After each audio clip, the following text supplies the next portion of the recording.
point. Est-ce que vous avez un retour pour le troisième dispositif, cette histoire de prêt un mois après? Où en sommes-nous? Alors, effectivement, en dehors du chômage partiel, en dehors de la prime, de l'aide exceptionnelle, de la prime exceptionnelle dans le cadre du Fonds de solidarité, il faut savoir que l'État, puisque on sait que l'absence d'activité dans les entreprises, donc quand il n'y a pas de clients, quand il n'y a pas de prestations, quand il n'y a pas de vente de marchandises ou de produits, que les trésoreries des entreprises se trouvent tendues puisqu'il n'y a pas de rentrée de ressources, alors que par ailleurs, un certain nombre de charges persistent, payer les salariés, même s'ils sont au chômage partiel, payer les charges courantes de gestion, l'eau, etc., et puis les factures des fournisseurs et tout le courant existant. Donc, pour pallier à cette situation de trésorerie, à ce décalage, l'État a en tout cas mis en place un dispositif de prêt qui peut aller jusqu'à 25% du chiffre d'affaires de l'année 2019, garanti à 90% par la BPI, et donc qui permet aux entreprises de bénéficier de ce prêt de trésorerie. Donc il faut là aussi les retours que nous avons Que vous avez, oui. en fonction. C'est vrai que quelquefois, les entreprises artisanales nous rencontrent encore quelques difficultés à obtenir ce prêt. Nous avons aussi, donc c'est vrai que je sais que là aussi il y a de nombreuses demandes et que toutes les parties prenantes s'affairent à trouver des solutions les plus appropriées dans cette situation difficile. Mais c'est vrai que là sur cet élément spécifique nous remonte en tout cas des difficultés sur cet aspect-là. D'accord. Alors, c'est vrai que tous ces dispositifs coûtent cher à l'État, de toutes les façons, puisqu'ils avaient débloqué dans un premier temps 45 milliards pour pouvoir financer tout ça. Donc, je crois que c'était 300 millions tout de suite. Il y avait plusieurs chiffres différents. Je les avais sur les anciennes émissions. Là, je les ai plus du tout en tête. Et là, tout a été doublé. Je sais pas. Je suppose que vous avez entendu ce week-end, un autre budget a été voté. Est-ce que vous pensez que le fait d'avoir doublé le budget, ça pourrait accélérer les paiements et permettre aux gens d'anticiper et pour qu'au mois d'avril, on ne se retrouve pas dans la même situation, peut-être? Alors, il y a, me semble-t-il, deux éléments sur l'affaire. Il y a effectivement les budgets qui ont été, en tout cas les sommes consenties qui ont été multipliées, notamment sur le plan d'urgence. Nous sommes passés de 45 millions à 45 milliards à 100 milliards. Les montants de prêts garantis sont aujourd'hui de 300 milliards. Donc, il y a d'une part les fonds qui sont annoncés, et après, il y a la mise en place opérationnelle de ces aides.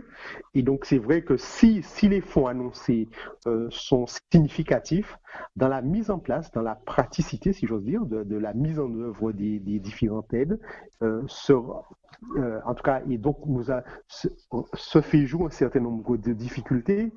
Et donc, il faut savoir que ça, c'est une réalité locale, mais c'est aussi une réalité nationale, puisque les organisations professionnelles, notamment de l'artisanat, donc CMA France, la tête de réseau des chambres de métier, mais aussi l'UDP, l'Union professionnelle, si j'ose dire, de l'artisanat, a écrit et a interpellé notamment le ministre de l'économie et le ministre du Travail pour lui indiquer malheureusement la lenteur de la mise en œuvre de ces dispositifs, notamment de soutien financier. Et donc, et c'est vrai que vous savez que dans cette affaire, il s'agit d'une véritable course contre la montre et que le temps peut jouer contre les entreprises. Donc, en tout cas, nous, le président de la Chambre de métier, M. Gabriel Foy, et son équipe a interpellé les opérateurs pour leur indiquer combien le traitement urgent, notamment sur les aspects financiers et de trésorerie, est important pour les entreprises artisanales et combien il est urgent d'agir rapidement.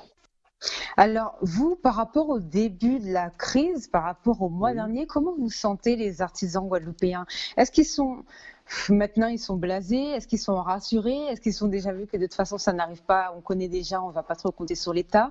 Quelle est leur mentalité actuellement? En tout cas, moi j'ai fait le point avant cette émission avec nos chargés de développement économique, donc les conseillers de la Chambre qui sont en interface directe avec les entreprises artisanales.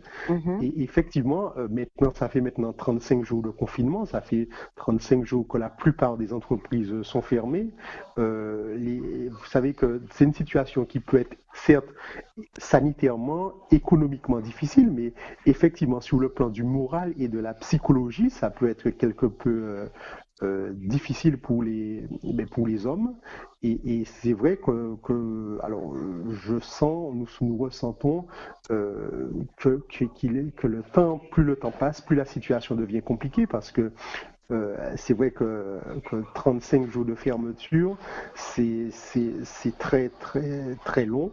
Et 35 jours encore avec 3 semaines à tenir, sans recettes, sans ressources financières, et avec des avec des charges à charges payer. qui à payer et sans une visibilité réelle de la reprise parce que à la fin du confinement, nous ne savons pas quelle sera l'ampleur de la reprise. Est-ce que les consommateurs vont se remettre à consommer de manière immédiatement? Est-ce que les entreprises vont voir affluer les clients immédiatement ou est-ce que le temps de la reprise sera peut-être un temps plus long que celui escompté? Oui, c'est vrai que là, les entreprises n'ont absolument aucune visibilité.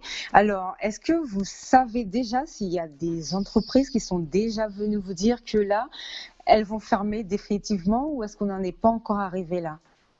Alors, c'est vrai que nous avons aussi des entreprises, en tout cas dans le cadre de la cellule que nous avons mise en place, la cellule Covid-19, pour venir en aide aux entreprises, de nombreuses entreprises qui effectivement nous indiquent que malheureusement, cette crise pourrait être fatale à leur activité et qu'elles envisagent de mettre la clé sur la porte. Comment ça se passe lorsqu'une entreprise est dans cette situation, puisque les dispositifs annoncés ont justement été mis en place pour éviter le chômage, puisque les gens sont censés reprendre leur travail après la crise pour le lancement. La ministre a même expliqué que le déconfinement ne veut pas dire arrêt du chômage partiel, mais ça veut dire qu'au fur et à mesure, ce sera adapté et modulé. Par exemple, si aujourd'hui une boulangerie a dû mettre tous ses employés au chômage technique, demain, en sortant de déconfinement, si elle a besoin de 2 ou 3 employés sur 6, eh bien, elle pourra laisser 3 en chômage partiel et 3 qui reviennent travailler. Mais comment ça va se passer pour les entreprises qui savent déjà, aujourd'hui, ils ont déjà payé 25 salariés, par exemple, ils n'ont rien touché en indemnité par rapport au salaire qu'eux ont sorti. Comment ça va se passer? Puisque normalement, ils ne sont pas censés mettre la clé sous la porte. Alors, il y a cet aspect, effectivement, du chômage partiel, mais en dehors de ça, il faut savoir que malheureusement, beaucoup d'entreprises fonctionnent dans un environnement qui est, en dehors de cette crise-là, difficile on connaît la situation économique de la Guadeloupe et singulièrement la situation économique de trésorerie des entreprises. Et c'est vrai que ce phénomène exogène vient encore percuter de plein fouet les entreprises. Nous avons des entreprises qui avaient peut-être, c'est vrai, avant la crise des difficultés, que cette crise vient amplifier encore les difficultés. Et donc, et malheureusement, il faut savoir que lorsque sur un modèle économique, vous perdez 2 mois d'activité, c'est et toute autant votre de mois clientèle. exactement qu'on ne retrouvera pas. Nous avons par exemple nos coiffeurs, lorsque ils ont perdu les coupes de mars, d'avril, etc. Il faut savoir que même si l'activité reprend, effectivement, sur l'année 2020, nos entreprises ne retrouveront pas leur chiffre d'affaires habituel. Et d'ailleurs, à l'échelle nationale, on s'attend à une récession je crois, 9% du PIB. Donc, c'est aussi révélateur de l'amplitude de la crise que nous vivons actuellement. Et est-ce que ça peut nous donner une idée pour après ou c'est encore trop tôt? Une idée en termes de projection. Alors, c'est vrai qu'aujourd'hui, les éléments qui nous remontent, ce sont des avis des chefs d'entreprise. Nous sommes en train de modéliser, si j'ose dire un peu tout ça, mais aujourd'hui, je ne peux pas en tout cas, vous donner de prévisions à 3 mois, 4 mois de ce que sera l'activité économique. En tout cas, Normal. il y a des services autrement plus compétents que nous pour le faire. Je pense au service de l'État, à l'INSEE. Et donc, je leur laisse cette tâche-là. Mais ce que moi je peux dire, c'est vrai qu'il faut, et c'est ce que nous disent les entreprises, ce sont ce que nous disent les organisations professionnelles de l'artisanat, il faut s'attendre à une reprise qui sera difficile.